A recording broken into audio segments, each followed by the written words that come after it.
Hey folks, welcome to another video. Noah the farmer here.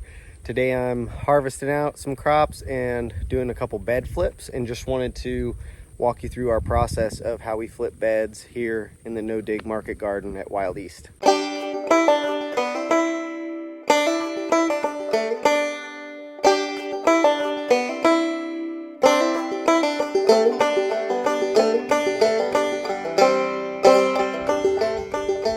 Before we get into today's video, please make sure to like the video, leave a comment, and subscribe to the channel if you haven't already.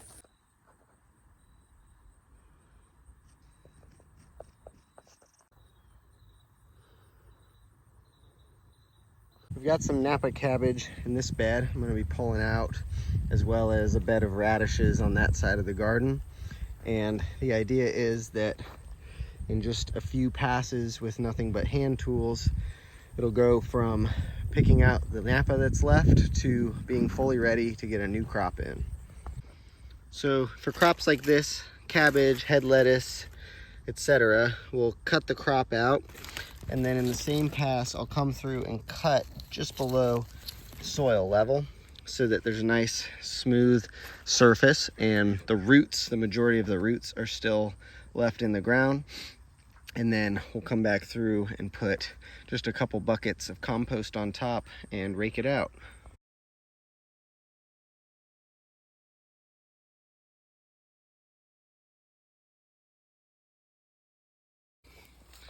Now there's all this residue to clean up, and this is where I cut the remainder of the plants out just below the soil surface.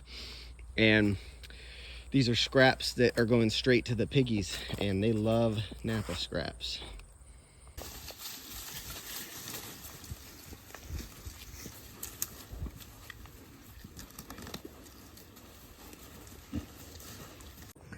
All right, got the crops out.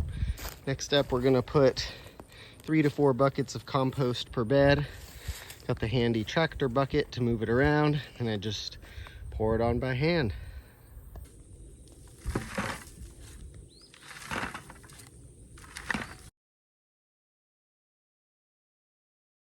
Next up, I like to use this 5-tine broad fork. It's pretty lightweight, which makes it easy to use, but the metal part's heavy enough to sink into the ground. And what this does is continue to decompact the soil under the compost, and it actually incorporates some of the compost on the surface down into the lower layers, which just continues to help feed the biology. And I like to just do one pass each time I do a bed flip, and then go through with this tool. This is just a 30-inch bed rake, so that's the same width as our beds, and in one pass I can get a nice smooth surface, and it's totally ready to plant.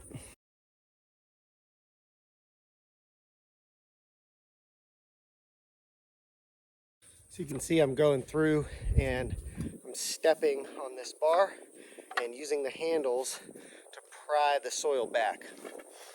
That opens up a little bit of space, improves airflow, water infiltration, and it's not a one-time thing. This is going to be a multi-year process of broad forking each time we bed flip, until, in theory and hopefully, it will become unnecessary at some point, because our water infiltration and soil health is where we want it to be. This isn't necessarily going to be a tool we have to use forever. Another tool I like to use on most bed flips, not all necessarily, is the tilther from Johnny's Seeds, and just a shallow top 2-inch or so tillage pass that's powered by a hand drill, and the drill is connected to a rope which you can pull from the handle there, and it really loosens up the top inch or two of soil.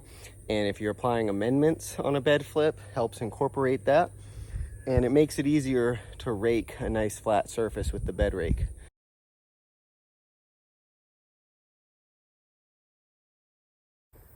So this bed had radish in it that I harvested out, and in just about 5 minutes I'm able to get it totally prepped, flipped, and clean for another planting with just a few simple hand tools.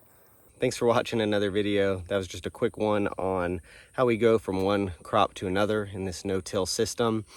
It's really cool, the innovations that have come out around hand scale, small market gardening, and how simple and easy it can be to turn over beds without the use of tillage or a tractor. So thanks again for watching, and we'll see you next time.